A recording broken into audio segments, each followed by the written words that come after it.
Oh, a very warm welcome to everyone who's here. This is the second of, I think, 7 teachings on karma, cause and effect, and interdependence, and on commitments, moral commitments. So let's start today with a very, very, very excellent motivation, kind of stop in our tracks, place our mind in its very best state, its kindest, most loving, most aware, broad-minded, big mind, happy mind, and loving, caring mind. And I'll read the starting prayers in English, and please join in with your hearts or join in with the words as well.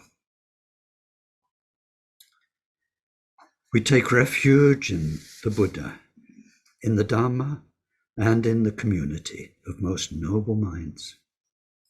From this moment on until we reach the very heart of enlightenment.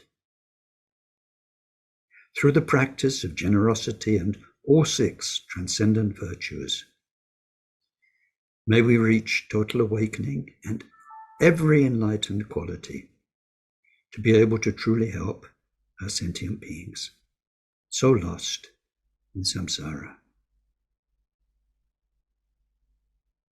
May each and every being be well, live long, be healthy, be well provided for, have good friends, find respect, live in places of peace and plenty, and most of all, practice Dharma. May they each create the causes for these things to be their wealth in future lives. May they be free from suffering and from creating causes of future suffering. May they discover the natural, sacred well-being that's totally beyond suffering. And may they attain the great equanimity, free of closeness or distance from anyone.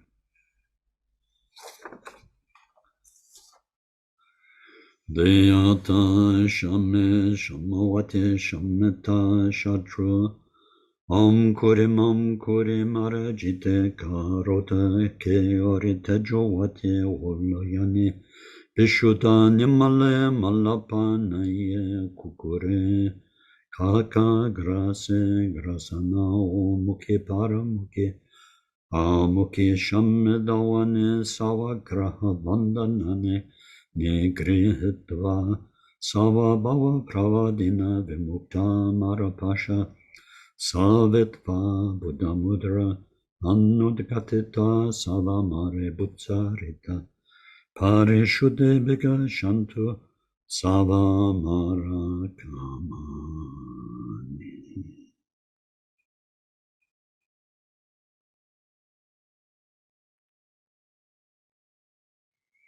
Glorious Guru, source of all blessing, ever present above my head, on lotus and moon seat, through your immense kindness, ever sustain me, that the accomplishments of body, speech, and mind flow from you, and we are one.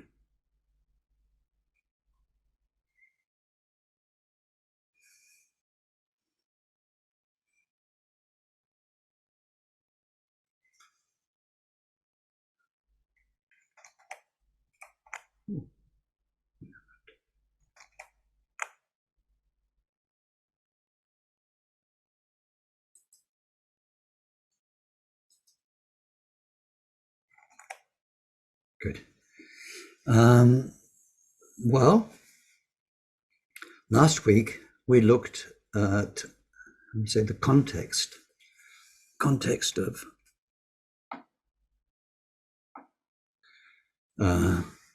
karma teachings. And one thing we looked at, for instance, was how what we're talking about is not an objective world that's being defined by karma, but mainly each of our own subjective experience. That becomes very important later on, this morning, when we look at the consequences of some of the karmas, we really need to understand that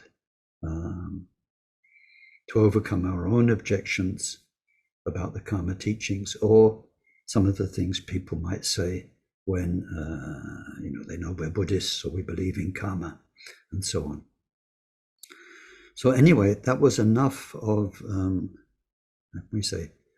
context, and also last week was about preempting some of the things that come up once we start really thinking about karma and hearing the details. Today, I think we need to be very different from last week, which was talking around it, and get right in there with the details. Classic teachings on karma. I'll be following Gampopa's text. So this is what our wonderful master Gampopa, a 10th level bodhisattva, distilled out of his great knowledge of the Mahayana Indian teachings on karma, cause and effect. We do need a tiny bit of context for that. We'll come to it mainly when we come to the teachings on physical karma, and especially sexuality, because this is a hot topic, as you can imagine, where the classical Buddhist teachings they upset people these days. And we haven't got to the point of having a 21st century reconsideration of these teachings by a huge and universal Buddhist council. I'm saying that because some of the teachings about female ordination, and especially full ordination, was also a hot topic, and Buddhists of different traditions did manage to come together to try to work out about whether it was legit, to whether the transmissions of full ordination for women were legitimate or not, and to talk about that whole situation. But anyway, one thing you need to know out of context, not as a fact, but something to help you think about it, is that one of the Buddha's teachings is that as much as is morally and practically possible, our Buddhist practice should concur with the laws of the land. This is not an easy one, because the laws of the land, in the past, they were made by kings and emperors or warlords, and then parliaments, governments. The laws of the land aren't necessarily in harmony with cosmic morality. But there's a point in it for us to think about. And I can't remember saying this from very early on, because the early days of Samiling, we had lots of hippies, there was lots of drugs that weren't allowed in Samiling, but lots of people spaced out one way or another, and having interesting experiences because of that. And but then, of course, Samiling, you could see it would take very little scandal or legal problem for the whole operation to be shut down. It's interesting to think about, because if we go back to Buddha's time, we have a couple of questions where Buddha actually made a huge breakthrough in social mores. Two of them. One of them was the ordination of women. And if you go back to the time, it was amazing. It was the time, like in so many cultures all the way through history, male dominated. And the people who did religion, the people who were the sadhus, the people who were the religious teachers, the ones who left the world to follow religion, they were men. And not only that, in the Buddha's tradition, there weren't temples and viharas at the beginning. Buddhists were vagrants. They wandered, they begged for their food, they slept. They didn't have monasteries to go to in the first years. So that was no life for a woman. To be a lone woman wandering and begging is just too much vulnerability. So anyway, there's a lot to talk about it. Some people say the Buddha, he was very reluctant to ordain women. I mean, goodness me, put yourself in the Buddha's place at the time, given the culture. He had to wait until there were monasteries established and there were safe places for women to go to and to be together and so on. But that was one huge breakthrough. And the other one was no caste system. Anyone could become a Buddhist monk. This took a lot of introducing in India where there was a caste system. But generally, he taught that the way we practice Dharma should be in harmony with the place which we're in, so that Dharma is not seen as like weirdo stuff. We are hopefully the kindest, most moral people to look up to, not the weirdos who break the rules, something like that. So anyway, the moral values, the sexual moral values we'll come to today, hark back thousands of years. Some of them will upset people. Some of them do upset people. I need to tell you what is traditionally said. When we come to them, we need to see how these days this is being very much reconsidered by our best Buddhist teachers. So anyway, let's get on with the text. And if you excuse me reading from the text, I don't usually do that, but we're going through lists. We're going to go through 10 things, and then they've got 3 subdivisions each. It's the easiest way. So last week, very briefly at the end, we saw that karma is what is basically created by the mind. But then one aspect of our mind is our perception of a body. And then if we go more deeply into our physicality, our incarnation, the fact that you're there, which is here for you, and I'm here, which is there for you, and I'm in this body, I've got all this stuff, and you've got all your stuff. We're in a body. And as I say so often, everything we ever experience happened through these eyes. We only saw what these eyes see. There's so much more. But we were limited by all our senses, where we were born, the people we grew up with, and so on. That's our own story. So we have this perception of a body. And when we break that down into further, we have body and speech. Speech is this human capacity to communicate, either by sounds or these days also by writing, communication in general. So we have the body with what it can do, and we have our speech. But the main point is to realize that it says the mind's the boss.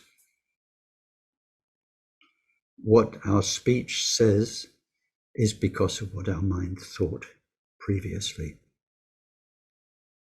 What our body does is because of our mind's intentions, good intentions, bad intentions, what it wants, what it doesn't want, and so on. So mind is the boss. So when we look at karma, we're coming from sort of bigger level to categories. Karma basically is created by our mind. If we break that into 2, there is the mind's own karma,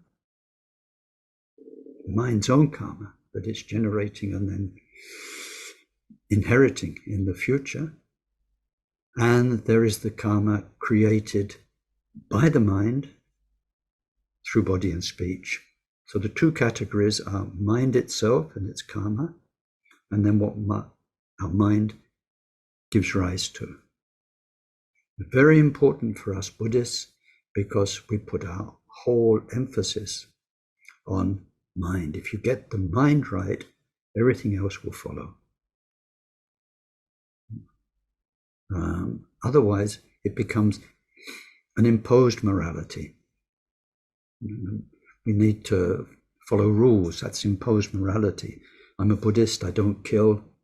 You might want to kill a mosquito if it keeps biting you all the time, but you have to tell yourself, no, it's not good karma. You need to respect life, and so on. But you'll get to a point where you love every sentient being so much. You see a little mosquito, be mummy. Hello, mummy. Have some blood, mum. You need it. You couldn't. You just couldn't. That's natural morality. But until then, there's imposed morality.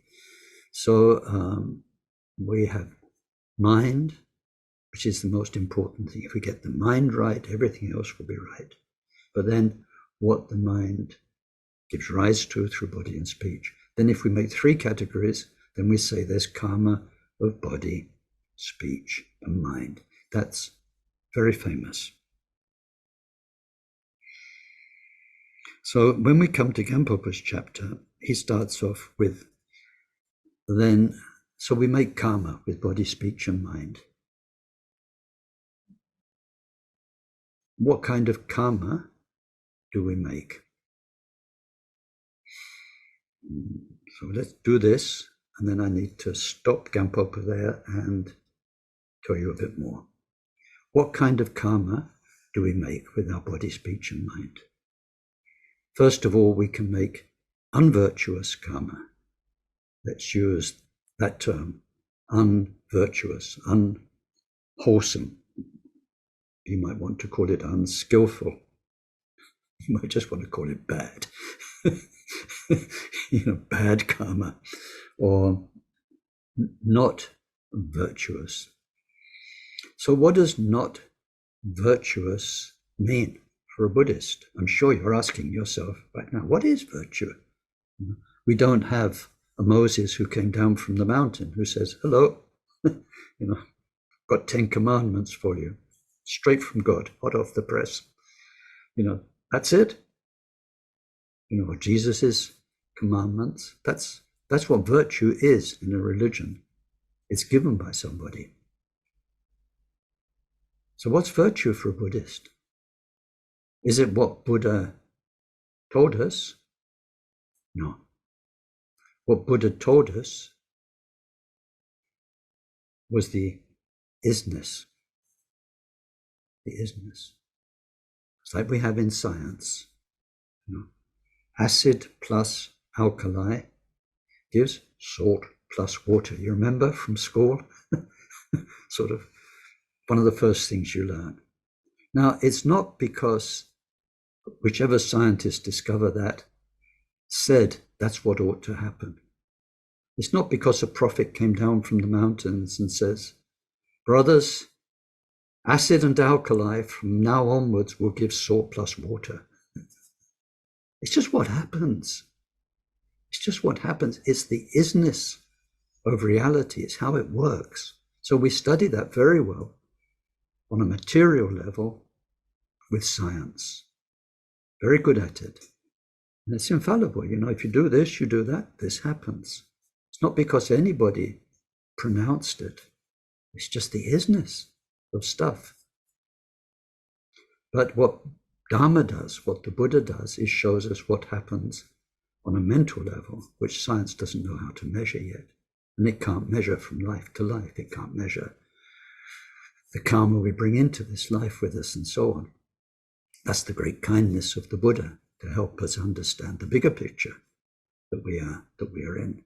We see the immediate consequences of our action on the people around us, on ourselves, but we don't know the longer term consequences over one life, many lifetimes.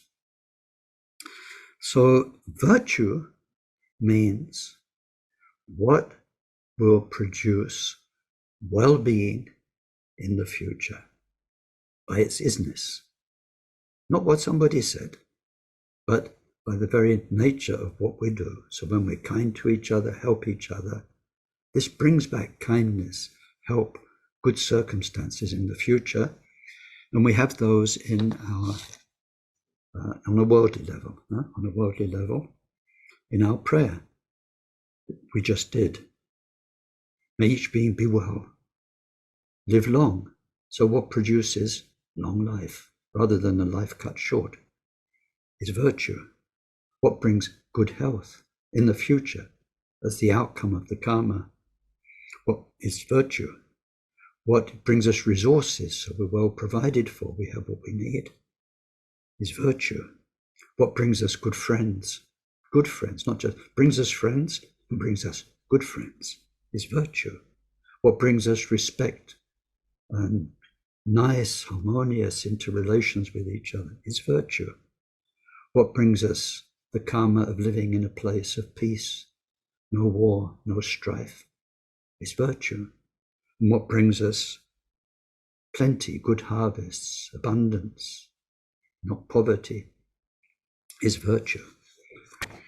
And then beyond that, what brings us in contact, of course, with Dharma, Dharma teachers, wisdom, the inspiration to live loving, compassionate, peaceful, non-harmful lives, and so on, is virtue. So it's in there. One very famous sutra from the Buddha puts it in a very amazingly simple nutshell. And the Buddha was holding a rice seed in one hand and a rice shoot in another. So the sutra is called the Rice Shoot Sutra, which is hard to say quickly. Right? Rice Shoot Sutra. It's one of those things you might try saying over and over again quickly. All right. So the Buddha has a seed, a rice seed, and a rice shoot. And he says, when there is this, there will be that. And if there is that, there has been this.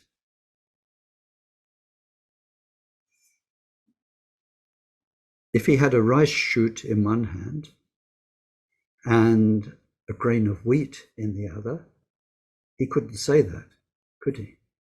When there is this rice seed, there'll be that, a wheat shoot. It's never going to happen, is it? And if he said when there's a wheat shoot, there must have been a rice seed, if he said that, of course, it makes no sense. But it is precisely, it's so good. This is our definition of virtue. So of our three sorts of karma, the first is non-virtue. So it will naturally produce all those things, short life, bad health, no friends, no respect, not the resources we need, living in places of conflict, living in places of poverty, and so on. Very naturally, that's the outcome for the doer. We'll come back to this point about the non-transferability of karma. It's only whoever does it. So anyway, we'll come back to that. So that's the first sort, non-virtuous. And I think I said last week, Buddha taught this first, because our first priority as Buddhists should be to stop harming other beings and to stop harming ourselves. To stop the harm is vital. And in the Bodhisattva teachings, it says one of the reasons we take commitments, which we had later on in this course, is that it will be hypocritical to be doing, how can you say, good Bodhisattva things, kind acts to help others, while in some other area we are hurting sentient beings. We must, first priority, even if we can't become a Bodhisattva, we can't do kind, generous deeds and so on, but to stop the harm, to stop using our body, speech and mind in a way that hurts other sentient beings. And then in the very process is harming ourselves by making bad karma. So the first sort of karma we can make is non-virtuous. Second sort is virtuous, so it's the opposites. Do the things that bring long life, good health, and all the rest. Non-virtue, virtue. The third one is called, it's actually called immobility karma, because the non-virtuous deeds and the virtuous deeds are deeds. Deeds means doing. You're doing something, you're saying something, you're doing something with your body, your mind is active. In the third area of karma, we see what happens when you don't do anything. In the particular context of meditation. And we must remember that at the time of Buddha, there were already people meditating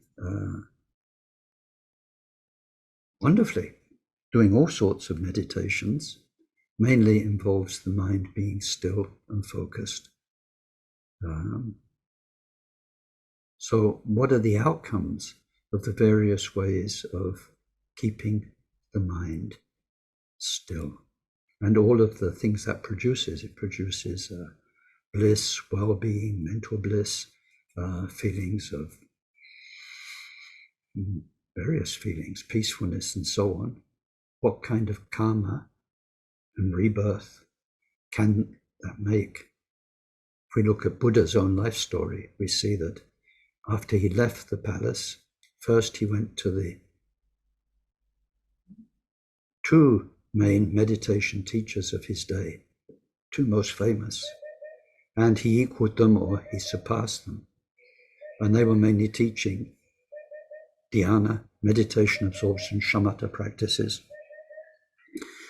And then when he started teaching in the first year, his three very important disciples who came to him, the Kashyapa brothers, three brothers, Mahakashyapa and the two others, they were already gurus teaching Agni, fire meditation. They brought to the Buddha all their own disciples. When they met Buddha, they knew Buddha had it. So within months, Buddha's community grew from hundreds to almost 10,000 through these meditation gurus. So Buddha lived in a time where meditation was very prevalent, lots of meditations, practices. So the third area is immobility, when we keep the body still, the mind still. What kind of karma does that produce? So now I need to stop there. We're stopping khenpoken there. And I need to introduce another category from Abhidharma teachings. Okay, just now you learned, you probably knew them, but two terms, virtue, non-virtue.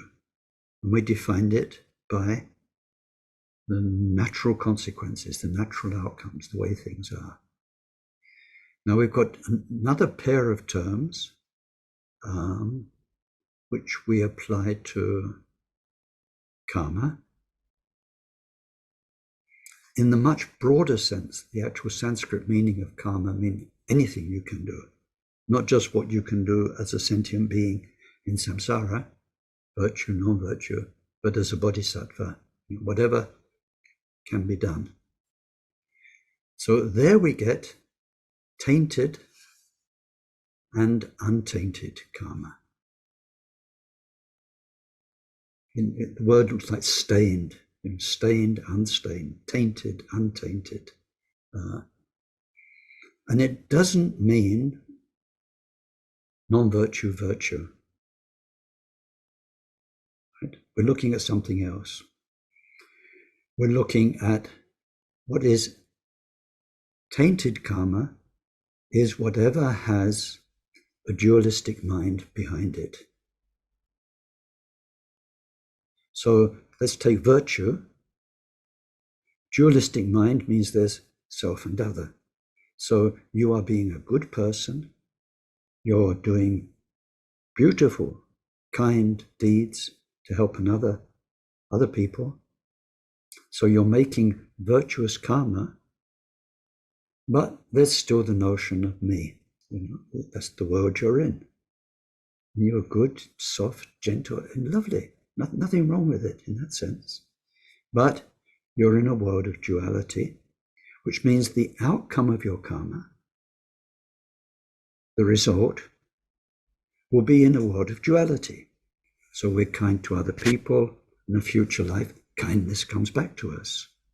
We're generous. In future lives, good fortune comes back to us. We're protective. In future lives, we're protected. Whatever it is, it's dualistic. So that's called tainted, because on our journey to enlightenment as bodhisattvas, it has to go. Duality has to go. And we need to learn what is non-dual action. So when we get to that stage, so as we get to that, what happens on the way to that stage is the feeling and everything that goes with being an I, a good person, gradually is dissolved by the understanding of the way life is, the way mind is, and there's just the action. The I and the feeling that other is very other goes. We are, other people become our heart. We can't feel separate from them anymore. This is what we do as bodhisattvas. All of our training when we do the Tonglen is about that, becoming others, feeling for them, feeling with them, being them.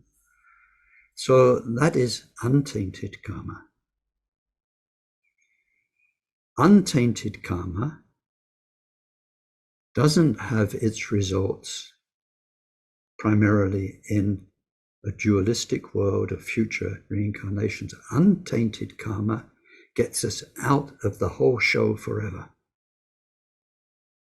Untainted karma makes us Buddhas.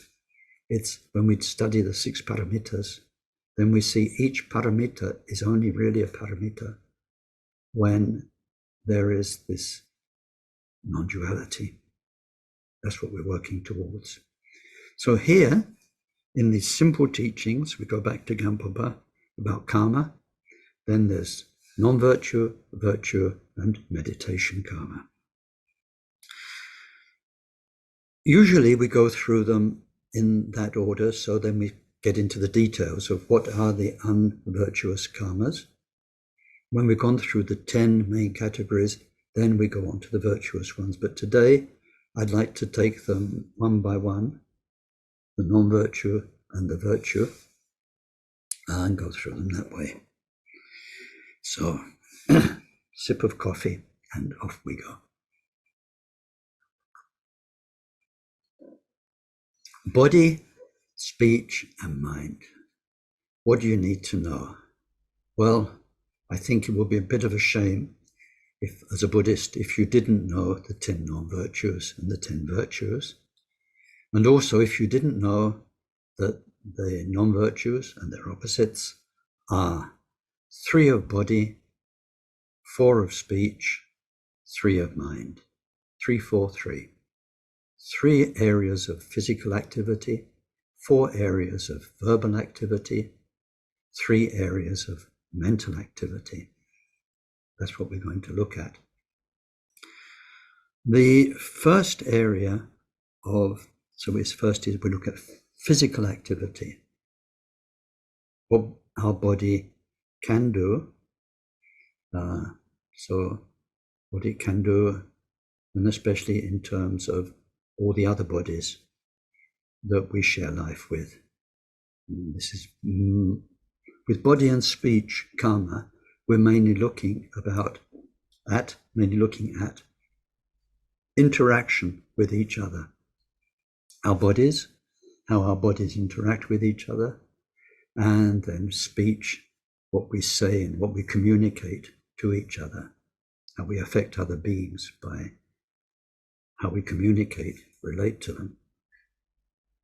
So first we're looking at body, and then we're going to look at 3 areas, as I just said. The first one of non-virtuous action is killing. By extension, And secondarily, it's harming other people's life. But killing is actually taking away their life. There's a big difference. Killing means you put an end to whatever existence another being has. And then damage means that you hurt, you harm their physical existence. We're mainly looking at killing. Right? Killing is the first of our 10. Within killing, we'll look at 3 areas. So by the time we get to the end of the 10, we'll probably get 30 areas. Right? This is what we can study as very general guidelines to karma. Very general. So 3 areas. We can kill through desire, we can kill through hostility, or we can kill through stupidity. Our 3 famous mind poisons. Desire, attachment, 1. Hostility, aversion, 2. Ignorance, stupidity, 3. So the first, killing through desire, is very often to do with our fellow beings on this planet, animals. So it says this is the like of killing for animals' meat, for their flesh, for their skin, their coats.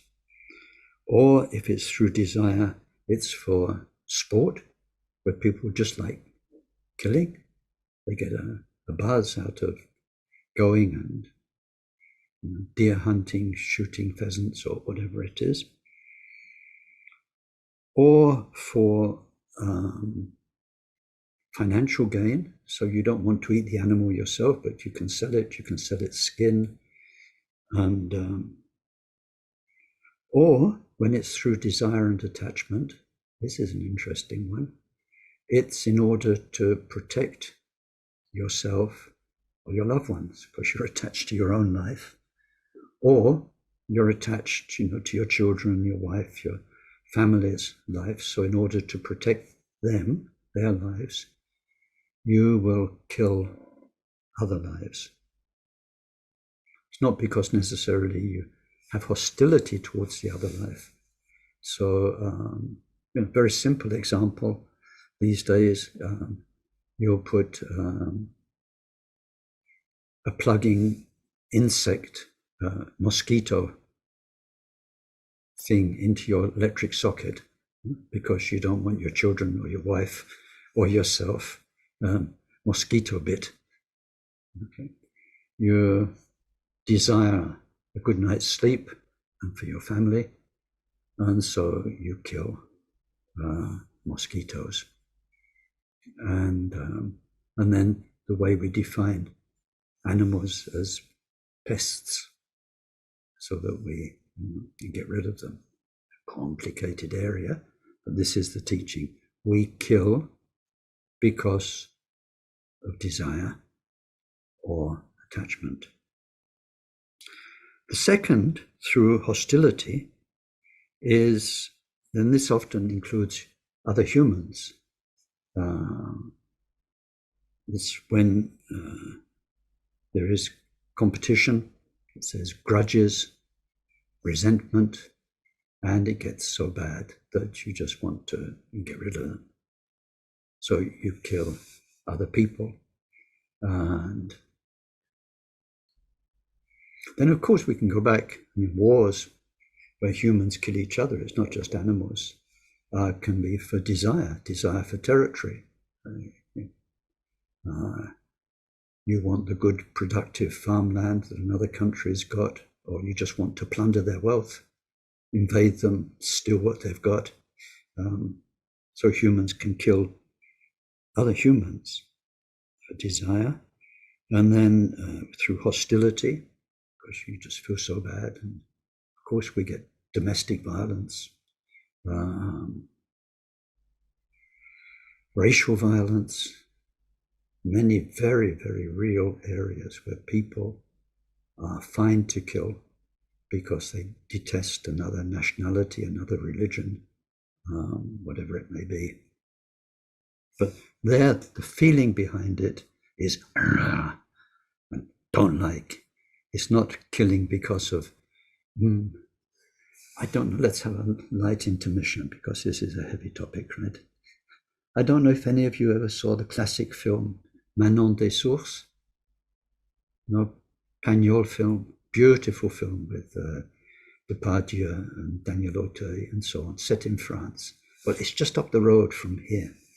And I used to like to go with Katia. Now, if you know the film, I'm sorry if you don't know the film, I'm just having a bit of light entertainment for a few minutes, right? If you don't know the film, then one of the main characters,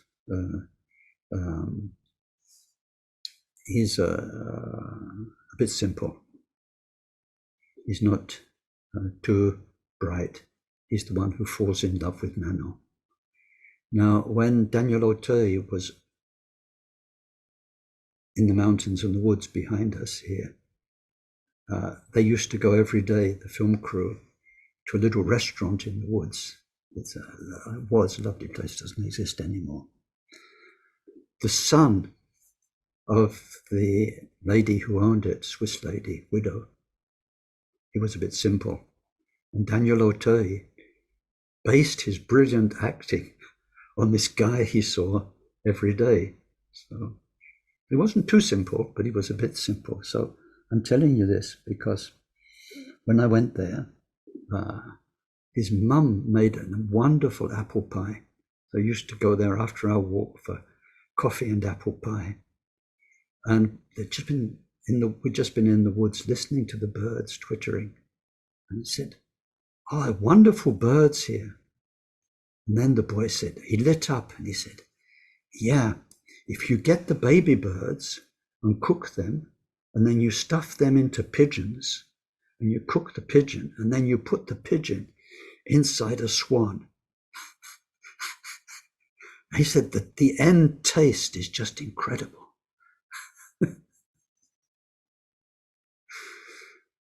I mean, this really happened. This was. I mean, our eyes were boggling, because we thought forests full of lovely birds. When I think lovely birds and how wonderful nature is, he's thinking of a pie, like swan pie or peacock pie. Anyway, so we can kill through desire. We can kill through hostility, aversion. The third sort, through stupidity. The main one pointed out by Buddha is killing life to make offerings, religious offerings, which was, of course, and still is, something that happens in many countries. People kill, and sometimes they kill lots and lots and lots of animals as an offering. And in other religions in the past, people kill humans as human offerings to gods and deities. So now we've seen the act, karma, the deed. You stop another life. You take life away from a being. And we've seen why you might do it, the motivation, the mind behind it. The mind is the main thing. Desire, hostility, stupidity. So then through those, you kill. What might be the outcome of killing? Now, outcome is mainly in future lives. I know you've probably all heard the term instant karma. It's rare. It's rare. Instant karma, where body and speech actions produce their longer-term karmic results in the same life, are quite rare. Most occur in the next life or in future lives. So here we study 3 levels of result, and these apply to all the karmas, not just the killing karma, all of them. So we need to know this. The first one, the actual term, is full ripening, full maturation. And this is the big karmic outcome in terms of rebirth. So it's how you may be reborn, what sort of a being, what sort of a life if you've killed. So that's the fully developed result. And then there's a second type of result. It says a result similar to the cause. You kill, you get killed. You're generous, you receive a lot, and so on. Similar to the result. And then third is a resulting influence, which is usually environmental. The sort of place, the sort of weather you'll be born into. Now,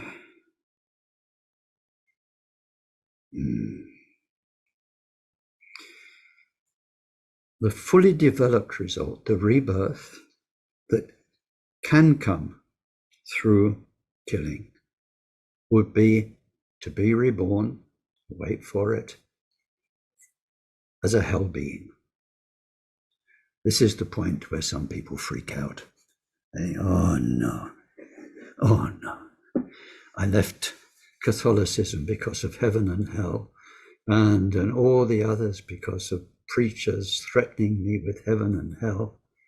And I thought Buddhism was all about psychology and handling your mind, meditating. Here we go, heaven and hell again. Bye-bye. And it's really true. I've come across this so many times. And it's sometimes very country specific. There's some countries where I've taught where as soon as you mention heaven and hell, it's like people either they want to go out the door or they don't come back. They don't come back and see you ever again.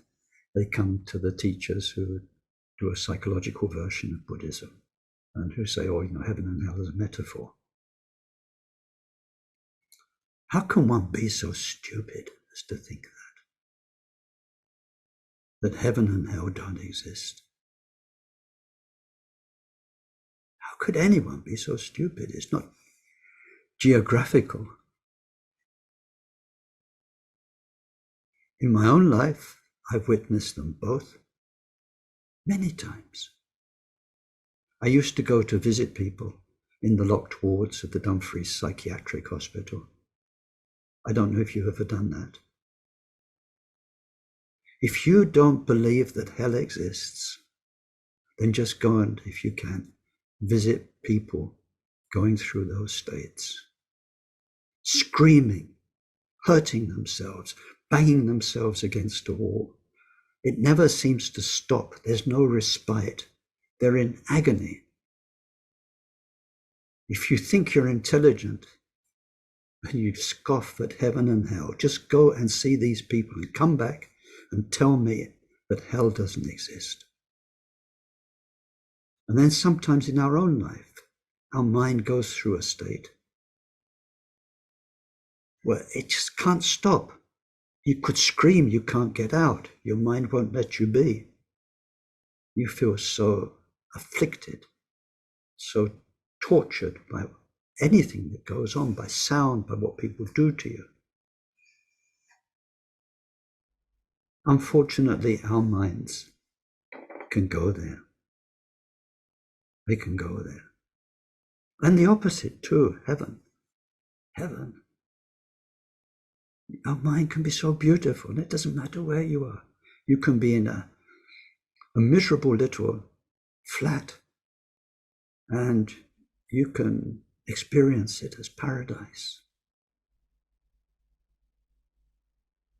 It's not really a Buddhist thing to say. I'll share an experience with you. The very first time I smoked hashish, a long, long time ago, I vomited because I wasn't used to it. It's the most beautiful experience I've ever had, I think. It was just so amazing, all this warm stuff coming out down the toilet. It was totally 100% blissful. Okay. You can be vomiting and in heaven. And you can be in a beautiful place and in hell. This is what we're talking about. Now, and I hope you can't argue with that, because how can you argue with that? But then just take this one step further. Okay, just now we're in a body. This body is a wonderful protection. It really dampens down our experience, keeps us earthed, keeps us in a same place in many ways while we're alive. When you know that the mind can go mad, it can go psychotic, it can go into a place of absolute torture, you imagine that when that mind leaves the body, it's not got the body and other people, doctors, nurses, friends, and so on to help it. It's let loose. It leaves the body at death, and that mind carrying its karma, carrying its memories, is then let loose into its paranoia, into its horrors. And how long that can seem to last is the key word. How long that can seem to last and be never ending. And there's no way out. When you're alive, people commit suicide because it's so bad, it's horrible, but they do, and they think and hope this will bring an end. But if your mind is disembodied, doesn't have a body, you can't kill yourself. You can't kill yourself. This is what we're talking about. This happens. This happens to mind which carry what we've just seen, who've killed. Now, if the minds have killed because of great anger and great hostility or lifelong desire at the cost of many, many other beings' lives.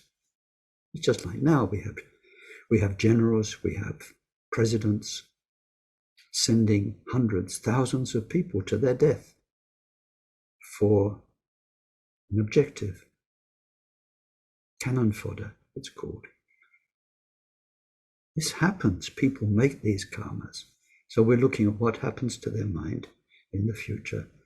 So it says the fully developed result, the worst possible thing that can happen to you if you've killed, and if you've killed with a powerful negative mind, is that you can be reborn as a hell being. So in other teachings, not in this course, we study the different types of hell reality, the psychosis, the oppression, and so on, that people go through in those states. And then the second type of result is the one similar to the cause.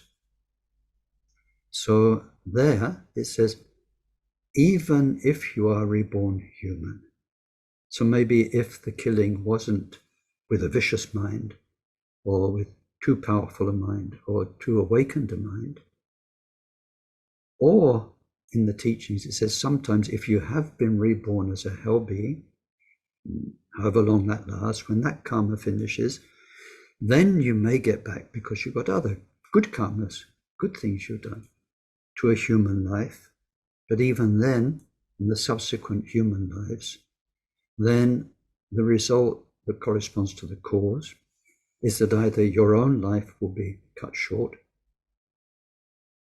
by other beings or by accident, or that you will have sickness, lots of illnesses, lots of pain. And sometimes I've heard lamas explain to some people who've had very bad headaches, lifelong headaches, that that's the sort of karma that can come through killing lots and lots of insects. Not with too vicious a mind, but you do intend to kill them, and you do kill them.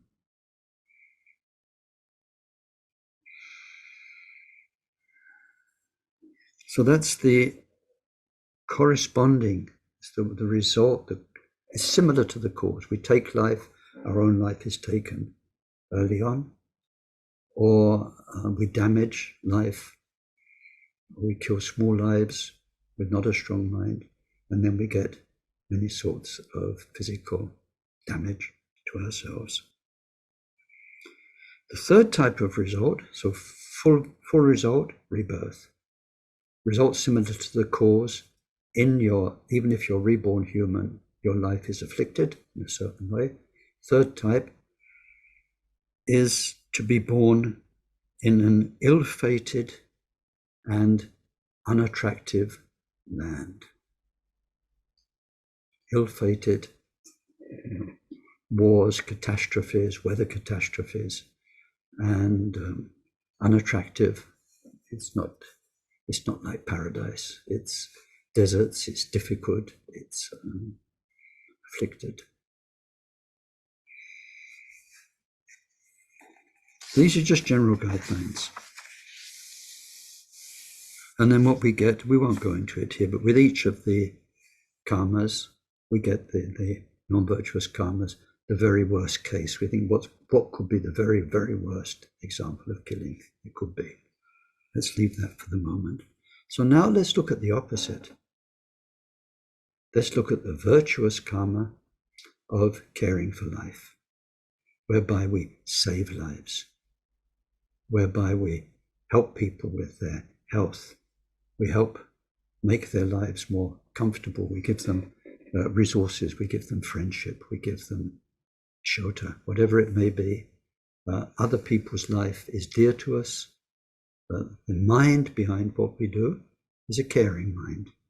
So we care for other people. We want their well-being. It's not desire for our own well-being, we want their well-being. We don't have animosity or hostility, we have love. And we have some degree of intelligence whereby we can see what to do. So then through saving life, through protecting life and helping life, then we ourselves will get a human existence. That's what we want if we are following the Bodhisattva teachings. We do want to be reborn. We're going to be reborn as human. If we're not following the Bodhisattva teachings and we protect and care for life, it can be the sort of karma that contributes to us being reborn as devas, as gods of the various levels of gods, 17 levels of gods, types. So that good karma means that we're in a world where we have gods are very long living, their lives are beautiful. So if we care for other people's lives, make their lives happier, better, then the natural kind of outcome is human or divine rebirth. And then also if we care for other people's lives by giving them Dharma, then we'll be reborn human and we will receive the Dharma. The teachings on the virtues are not so detailed as the teachings on the non-virtues. It's the opposites we need to deduce. Now let's go back to the non-virtues. We did number one, physical non-virtue, which is our body can be what kills other bodies. That's what we're looking at. You've got a body. What are you doing with it? Are we harming or killing other life? Now, the second non-virtue we can do is stealing. There it's not about being alive. It's about having. And of course, having is important. Having possessions, territory, is what makes for people's happiness or suffering in a worldly level. So we can take what belongs to others. The actual phrasing of the originals is taking what is not given. Taking what is not given. So again, we look at the mind. Why would you take other people's things? Three categories, or three ways of doing it. One is taking things with force, taking things violently. So that's robbery using violence. The second way is robbery by stealth. So there we're not mugging people, we're not attacking people and taking what they have. We are burglars or the like. taking by stealth. There's no physical damage to them involved. And the third is stealing through cheating. Cheating, fraud, weights and measures, accounts, just cheating people so that you get what they have. So then the results, first is if you do a lot of stealing violently, or even if it's one theft, but it really is very violent and damages somebody, traumatizes them for life, for instance, then the result could be that you are reborn as a deprived spirit. Sometimes they're called hungry ghosts, pretas. Again, we're not studying those realms, but these are beings with very strange bodies who live in desert-like environments in their mind, and who can't find resources of various sorts, often food and drink, and if they find them, then they burn them, they hurt them. We read about the spirits when we study the 6 realms, suffering. But the point here is, if we steal enough or badly enough, violently, robbery with violence, that's why we could end up being reborn as a deprived spirit. The result corresponding to the cause, so now after you've been reborn a spirit, and if through other karma you're reborn a human, what will your human life be like? Or if the stealing karma wasn't that powerful,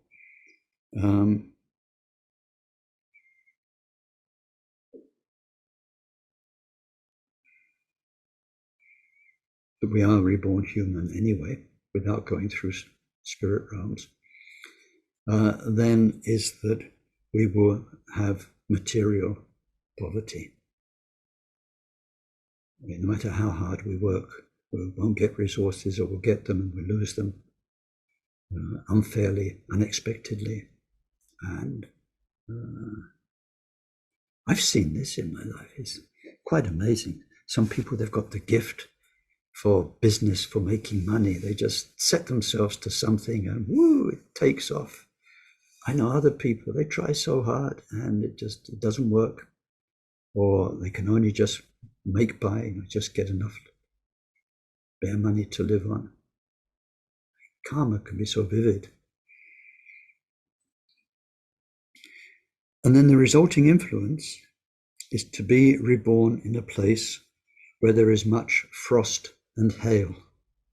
When we read these teachings, we mustn't draw our conclusions too quickly, start going through our geography and thinking, oh yes, people who live in, well, Tibet, for instance, had a lot of frost and hail. They all reborn thieves, or not, or Switzerland in the winter, or whatever it is. We mustn't do that. We're just studying the teachings now. The worst case, let's look at it here, is to take the wealth that belongs to gurus or the refuges, because their resources are used to help everybody. So by stealing from them, you're making it worse for everybody. And then now we move on to the third area of activity, still with our body. We've had killing, we've had stealing, now we have sexual misconduct. And this is the one which is very hard for me to explain because it brings lots of powerful reactions.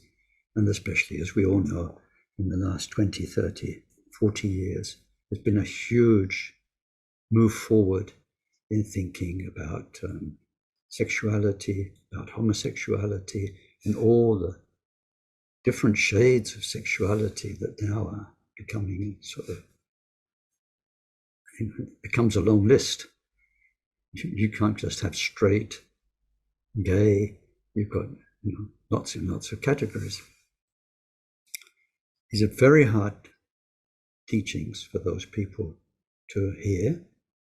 All I can tell you is this whole thing is under review, and many respectable lamas say this needs updating. We need to look at not so much, I can say, the physical technicalities, but at the hearts and minds which are behind the deeds, and the love that can be behind the deeds. We also need to go back to the time of these teachings. As I said, the social mores, also at keeping a community intact. If you've got a monastery and a bunch of monks, then people become a monk or a nun, but let's look at monks just now. Very good motivation, and they can see that sexual desire has got them into a lot of trouble, caused a lot of trouble, and even though it has pleasurable moments, let's say, and something to be said for it in a worldly way, it's never that straightforward. It always comes as part of a bigger package. So people can become monks because they want to go beyond that. But it doesn't mean that the day they become a monk, their desire stops. So let's imagine you've got a monastery of 100 monks living together. You've got to keep them away from the distractions, keep them away from whatever it is, the towns, the ladies, the possible girlfriends. So then all of the monastic rules emerged. You can talk with somebody, but you don't go for a walk by yourself with them, because that's where it all starts. You go for a lovely little walk down a pleasant country lane, and then the heart starts beating, and you start thinking, oh, you're a nice person. And when it's over, you think, oh, it's so nice. Yeah, let's have another walk. So all the monastic rules about, you have to be, if you do with somebody, there needs to be somebody else there, the door needs to be open, everyone needs to see, and so on, all that kind of stuff.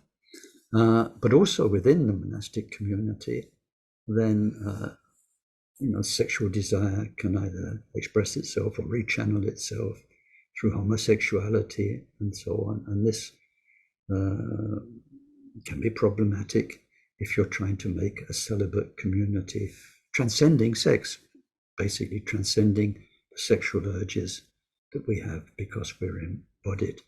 So where all of these guidelines came from is complicated. I can only tell you what it says traditionally and beg for your patience and your deep reflection about this topic. So it says, sexual misconduct means having sexual activity with another person. 3 areas. 1, they are excluded or precluded because of family reasons. So there we're looking at incest. So it's sex with one's mother, sister, with family. So precluded by family. Second, precluded by their commitment to someone else. So they're already married to somebody, they're already committed to somebody, and our sexual engagement with them is going to cause suffering. It's going to cause conflict, suffering, problems. The third is they're precluded by religious concerns. So the first one's incest. The second one, somebody married or committed to another person. The third, it says this excluded, or can't quite say banned, but whatever the word is, you didn't ought to have sex with that person because of religious concerns. So it says, it is an appropriate person. They're not committed to somebody else. It's not your mother, your sister, somebody in your family. But they are considered inappropriate by Buddhist convention, stroke social convention. And there we've got 5 areas. We're going down in the details now. 5. Why is it inadmissible to have intercourse with them? 1 is the organ you use. 1 is the place. 1 is the time. 1 is the degree. And 1 is the manner. So an inappropriate organ, and this is the one that really upsets people, it says that anal or oral intercourse is excluded.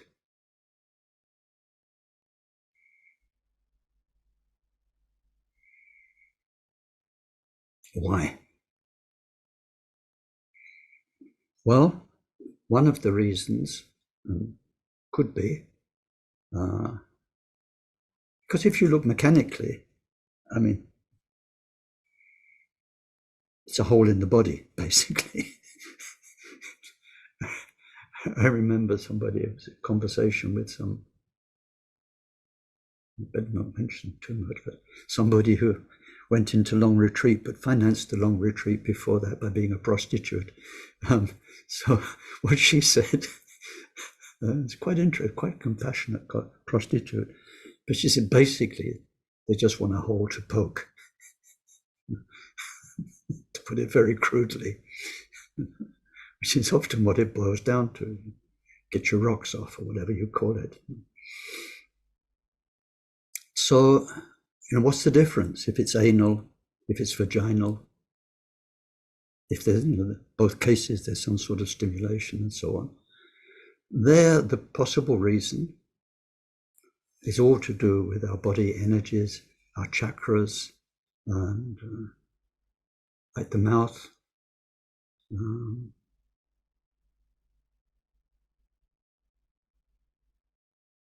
How the mouth and speech can be a sacred energy.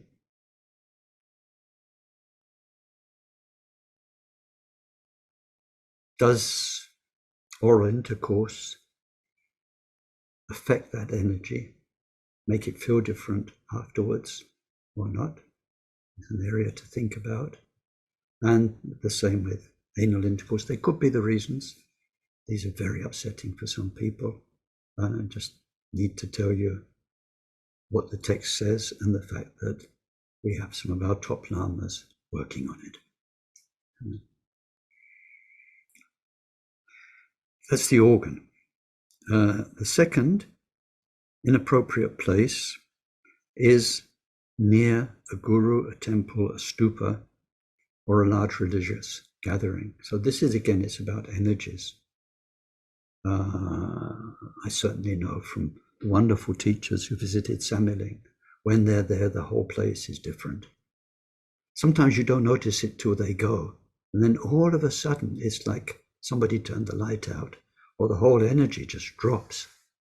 And you realize you've been kind of held up in a place because Karmapa was there, Taisitupa was there. Special energy all around. So that's inappropriate when you're in that energy, very close to a sacred object like a stupa. Some stupas I know, amazing energy around them. Bodhnath stupa, so beautiful to be next to. So, if you're going to make love with somebody, get a hotel room a bit further away somewhere. If it says with an appropriate partner, everything's okay, but that's not the place. Then the second is inappropriate times, and that's when there are temporary precepts being observed. So sometimes we don't take celibacy for life, but we take it for 24 hours, 48 hours a week. And so when people are doing that, then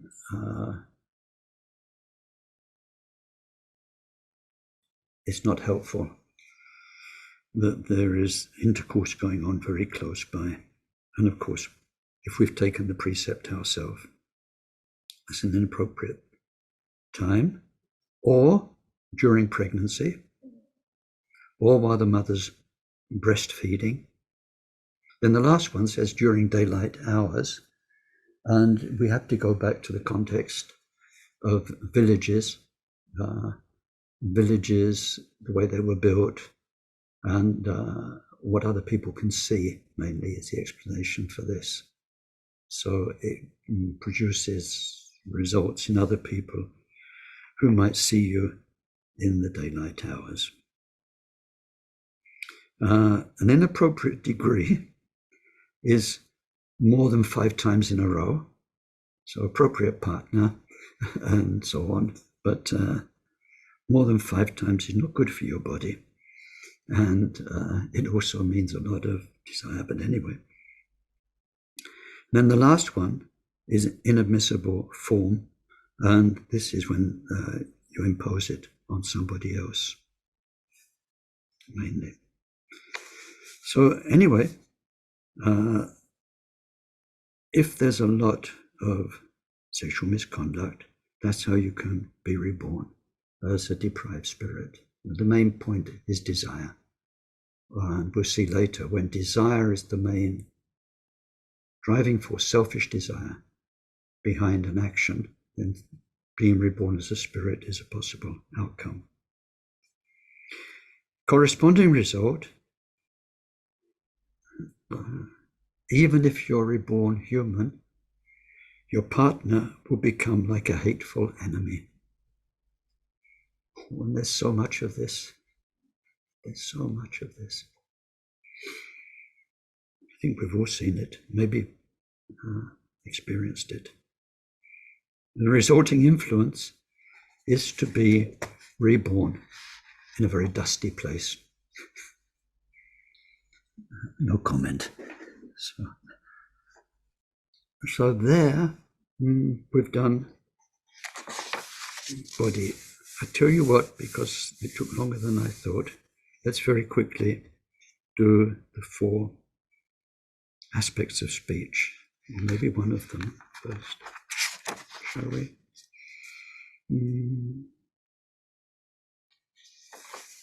No, let's stop there, because I think maybe we can have more time for discussion, because karma in general, virtue, non-virtue, and so on, what we've covered today, quite big topics. So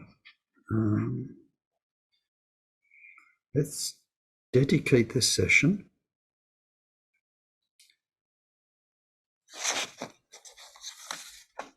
Let's dedicate it, of course, to everybody, for everybody's welfare, but in particular that as time goes by, we understand and appreciate the power of karma more and more. I mean, here we're looking at Buddha's teaching, and we're looking at books, we're looking at ideas, we're thinking together.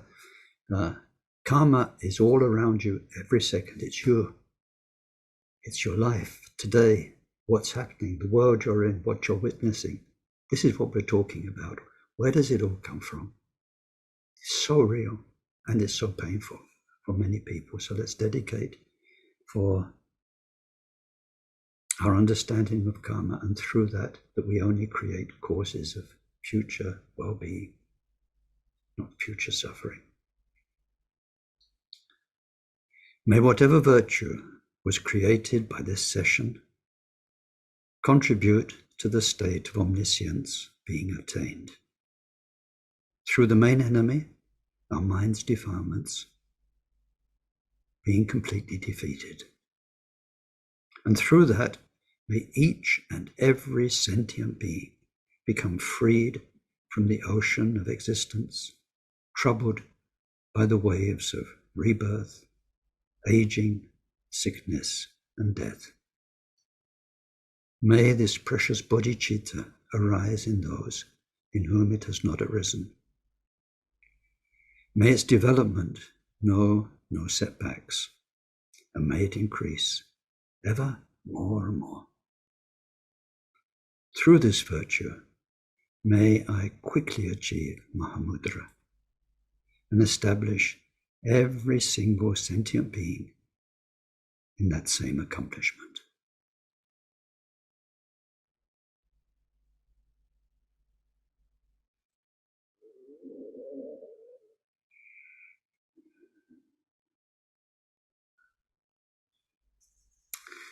Now, before we get to the discussion, I've got a special announcement or appeal to share, which I didn't want to be in the formal teachings. It's a bit in the style of the vicar who gives a talk on generosity because they need to rebuild the church spire, this kind of thing. So I want to talk to you very briefly about Dharma. So we've seen today in the teachings that we didn't go to the opposites. I didn't organize today's teaching very well. I need to come back. But through stealing, we get harmful rebirth. Through generosity, then we get good things coming to us. Through giving, good things come to us. Through giving material things, we get material resources, and we're well provided for. Through giving friendship, through giving kindness, we get friends, we get kindness back. Through giving Dharma, we meet Dharma teachers, Dharma circumstances, and so on. So giving is very important. As you know, then all my Dharma teachings are given for free, and I'm absolutely happy about that. Ever since 1970, when I first went to Dharamsala and be with the Dalai Lama and so on, then always he would say, Dharma has to be for free. Dharma objects you shouldn't sell, unless you're a manufacturer, but you should give them away, unless you really, no choice but to sell them. So I'm very happy about that. And the normal way of Dharma with teachers, with centers and so on, is that people make offerings. They offer, it's called dana, generosity. So I'm very happy to give the teachings, and then if ever you want to support my work, then I think it's in most of the emails and on the website how you can do it. I'm not talking about that today. I'm making a specific appeal, if you can, for Dharma, because I want to help one of our community, one of my students, one of our Sangha over the last couple of years, who is just now facing homelessness, somebody doing wonderful work with underprivileged children and children in very, very violent backgrounds of crime and drugs. And she's helping them discover nature, care for living beings, just the sort of thing we're learning about today. But she doesn't have an income, and she has health problems as well. So just now, I need to help her. Save her from homelessness. She's in Africa. And so if you can help, if you can give, the easiest, give to me and it will go straight to her, then that will be very, very much appreciated. Been trying for 2 years to find a long-term problem for the solution for this, an income of some sort. The circumstances locally just don't make it possible. But every month is a month under your own roof, and it counts.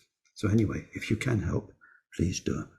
That's the end of the announcement, and it's good for you. It's good karma. It's what we're talking about here. It's good karma to support. So now we get on to the discussion. Thank you. And it's in most of the correspondence, but if you can PayPal through my email address, which is ken@calm-and-clear.eu, you've got it somewhere, then please do. Thank you. Hi, Ken. I have two questions about killing. It's interesting that humans, well, I include myself in this, their attitude about killing animals seems to vary according to the size of the said animal. We sort of feel easily about caring about whales, cows, rabbits, as you go down in size. But like you mentioned, you were talking about mosquitoes, but when we get down to mosquitoes or ants, there's less sort of automatic concern for them. And one of the things I've been thinking about during the week is, last week you mentioned the demodex, which live in our faces. What happens when we wash our face? And I'm also wondering, what do Jains do about demodex? Because they're so precise about not wanting to step on tiny insects. So do they not wash their face or whatever? My second question is more problem I have in terms of doing the opposite of trying to preserve life. My case is that I have a fish pond in my garden with some lovely and lots of goldfish, which is frequently visited by a heron very often. And I often shoo him away, him or her. But always in my mind, I'm thinking, well, the heron needs to eat in order to survive. Why am I doing this? So that's two different questions. Yeah.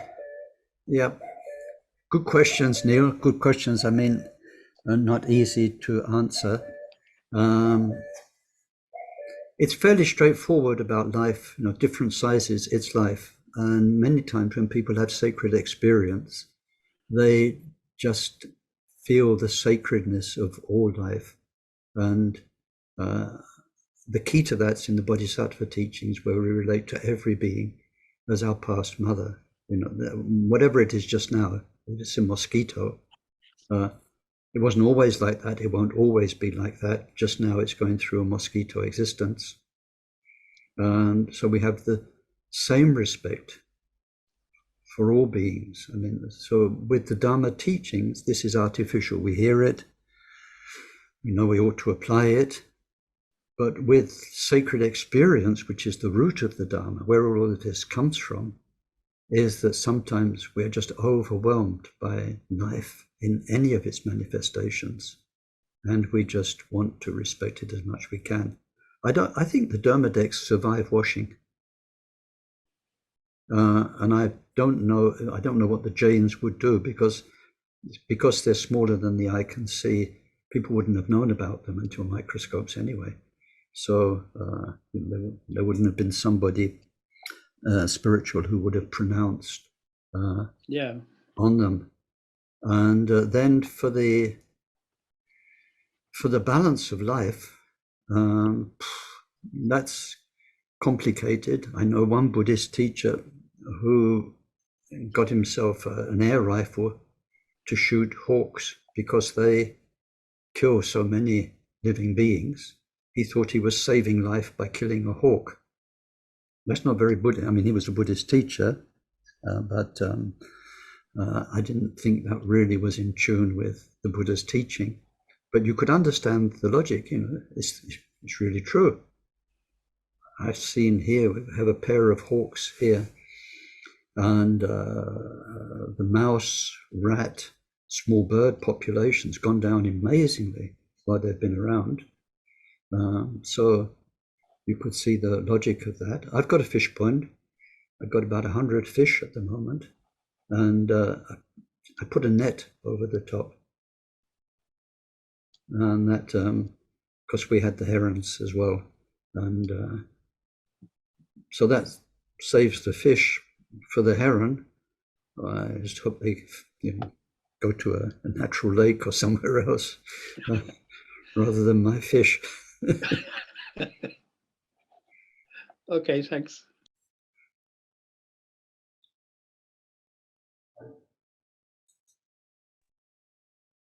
Again, I have a question. It's probably one you were expecting. I don't know. It's to do with a slightly, well, it's the question of eating meat. Eating meat, yeah. Yeah. And of course, there's the obvious answer, don't. And justification around that. Some people say, some lamas have said, or at least one lama I've heard has said in answer to this question, it's okay to eat meat so long as you didn't do the killing. Essentially, it sounds a bit sweet saying it in that manner, but that was the essence of what he was saying. Saying if you weren't in the presence, if you weren't doing the doing, then you're not creating bad karma for yourself. I think he went that far. I couldn't swear by it, but and I raised the subject because as a medic and somebody who studies human biology, meat has certain nutritional value, and a lack of meat can cause problems. And of course, the stories from Tibet of people eating yaks because that was their source of nutrients. I was wondering what your thoughts were, really, as a question. What your thoughts around that is. And I suppose, yes, I'm trying to weigh up in my mind no meat or some meat done in a virtuous, done in a kindly way. Like farms where the animals are very well taken care of and all that kind of a thing. Yeah, it's a huge topic. I mean, and in Buddhism, there are just so many points of view expressed by quite respectable teachers, and they don't all agree. And I think much better than me giving an answer, I certainly can't give guidance, but giving an answer, I can just say, really spend quite a few hours going through the for and against different arguments, looking particularly maybe around what our present Karmapa has said, because at one point he was advocating vegetarianism, veganism quite strongly, but then he responded to the responses that he got. So if around there's some very interesting stuff and many aspects to the argument. I used to think, living in Samiling for more than 40 years, so 40 years, the fields around are cows and sheep raised for food. So when you look at those, you think, okay, what are they? You go walking in the hills and you stop and you have a good look at a sheep or you have a good look at a cow and think, Mummy, how did you end up there? And what sort of a rebirth is this? They get food, they get medical care, their death's horrible, but then death's horrible for all of us, animals, humans. I mean, death's not a desirable thing. And out of all the ways that we can die, although their death in a slaughterhouse is horrible, it's quick. It's not like wild animals that can spend a long time, being wounded, having cancer, or whatever it is. So what I was thinking was, okay, Ken, if you're going to be reborn an animal, in the end, if you've got to go through whatever it is, 5 years as an animal, that's not too bad. You get guaranteed feeding because they want you fat. you get Medicare. You get a quickish death, as opposed to being a different sort of wild animal. So, I mean, that's a wacky kind of thought, just to give you one angle. Then another angle, Buddhist advice for monks. Traditionally, Buddhist monks would go out on a begging round. It's different in Tibet because the weather's so extreme, you need to gather food for a whole season. But in milder countries, the monks go out on an alms round every morning. Now, the point is you eat whatever's put in your bowl. You can't say, oh, could I have a bit more of that? And no, I don't like the cabbage, or no, I don't like the meat. If people put meat in your bowl or fish in your bowl, then you have to eat it. It's another aspect. And then we have to factor in the karma of all of those animals, as I sort of did in a way, talking about the life of the Estelmure cows and sheep. And then the first part of your question, what some lamas say is that what the teachings say is there need to be more than 3 people between you and the killing for you not to take part in the karma. So when we go back to the days when these teachings were given in village life, it means if there's one person, you ask one person, please go and kill for me. So I'm not killing, but you've asked them to go and kill that sheep. Right? If there's 2 people, you've asked somebody to ask somebody or to go to somebody who kills animals to get the meat. If there's 3 people, it's a bit more distant. It says if there's more than 3 people, then you technically aren't involved with the karma. But these days in our interconnected world, the market for meat creates the killing of animals. So we are part of it. It's so complicated. And then, does not eating meat mean that animals are not damaged? No, because when you look at the statistics for the number of small animals, voles, mice, hedgehogs and so on that are killed by the agriculture that produces vegetables, if you go out and garden yourself and you just grow lettuces and cabbages, I can't do it, because when you put your spade in the ground, you chop animals in 2, 3, you crush some. You know, to get 1 cabbage, one lettuce, how many animals do you damage? When I was training to be an engineer, we visited a flour factory opposite. It was on Chelsea Embankment. And we were told that what's allowed by law is that the flour, the flour from grains, is allowed to have 4% insects and rodents in it, because you get mice in the flour factory, they get ground up, and you get weevils and bugs and all sorts of things. So it's not as though if you don't eat meat, you are not killing animals. It's complicated. What my own teacher, Akon Rinpoche, said, he said, when you really think about it, you understand why yogis, when they went to retreat in a cave, their commitment is not to go more than 7 steps from the cave entrance, so that you're not treading on any animals, you're not damaging life. That way you can really respect life. He said, otherwise, when you look at it, the fact that we need to eat and move always involves damaging other beings. And he would say, do your best. The Karmapa, our present Karmapa, says, if you can reduce your meat, fish consumption, that's a very good thing. And if you can't do it totally, then maybe try cutting it down a bit.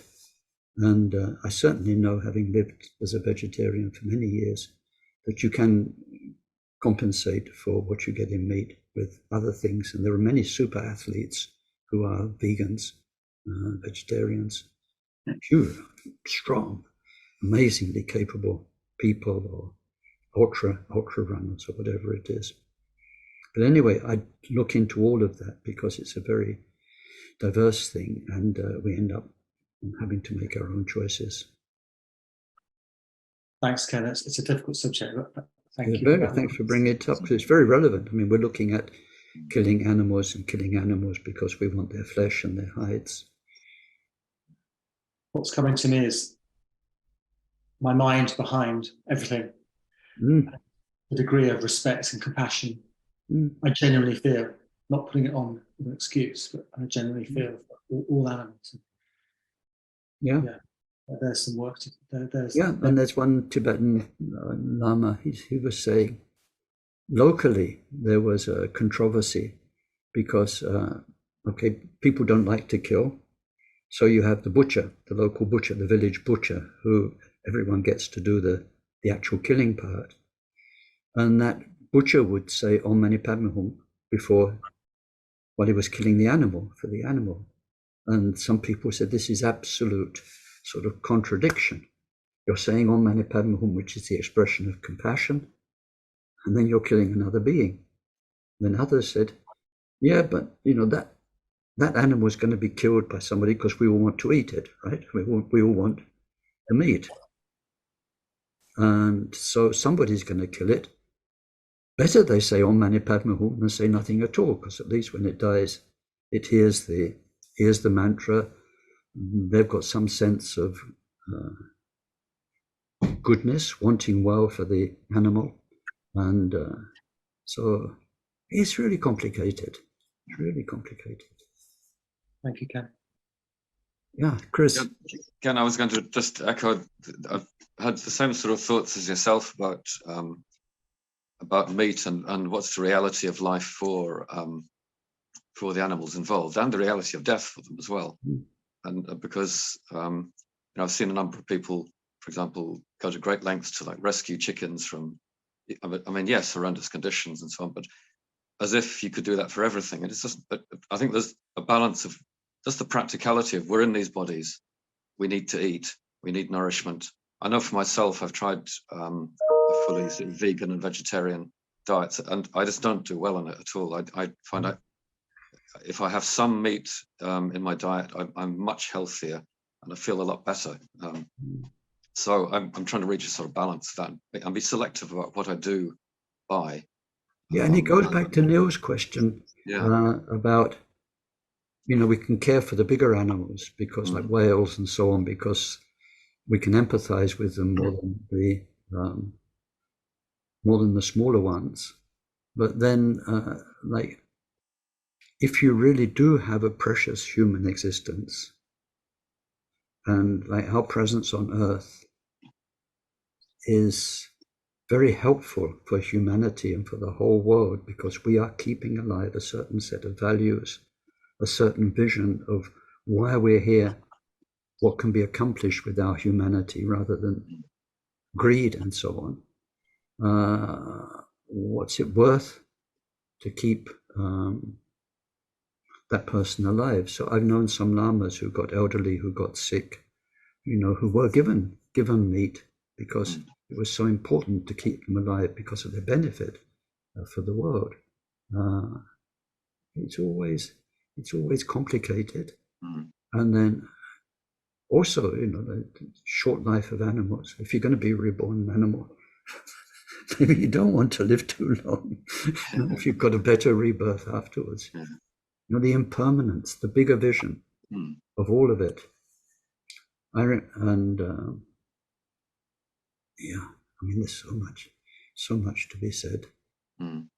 Yeah, it is complicated. I mean, I kind of, whenever people talk about karma, I have a vision of like the surface of the ocean with sometimes inexplicable patterns of waves, but all interacting with each other. And that's how it seems to me, is this waves going out, and some of them are short and you get the results quick, and others are going to be long wavelength. And it's just a very complicated picture, but trying to navigate it as best as possible, really. Seems to be. I mean, something, maybe I call it a controversy, but when the 16th Karmapa first arrived in Europe, his first stop was Paris. And because I had one of the few people with experience, I had to help organize the center just for how do you look after 15 lamas and monks, including a Karmapa? What do you feed them? How do you lodge them? All of that. So I ended up organizing the cooking for the Karmapa and the shopping. And they wanted chicken. And I was appalled because I was a very strict vegetarian at the time. I wanted chicken. They said, it's okay. His Holiness does prayers. And so you can think, yeah, sure, prayers, we will do prayers and good wishes. But then later on, the 16th Karmapa kept birds that were his former disciples. And one day, I was in Birmingham then, one of his monks called me and she went, shh, be quiet. And he took me into a room, and two of His Holiness's birds had died. Together, they were pairing in a cage. Now, normally when birds die in a cage, they just fall over on the floor. Right? These two birds were upright on their perches in a samadhi that filled the whole room, in a meditative absorption. You went into that room and just everything inside you stopped. Tingled. You felt the Karmapa's blessing. It was tangible. You felt it with your body, your mind. And those two birds were in that state. It was a privilege to go in there and be with them because he actually had the power to hold their minds. And so then after that, I believe that yes, if he did eat meat, but whenever he did eat it, his prayers would really have an effect. And that I could believe. That I could believe. Thank you, Ken. You're very welcome. So I think we need to stop there because it's got very late. So thank you all very, very much. And next week is Tonglen weekend. If you're coming to the Tonglen, I might change the time because some people want to watch the coronation on telly. So we meet again for the Karma teachings in 2 weeks' time. So I'll see you then. Be well. Take care. Thank you. And if you can help my friend, please do send a donation. Thank you. Cheers, Ken. Thanks very much. Thank you. Thanks so much. Bye.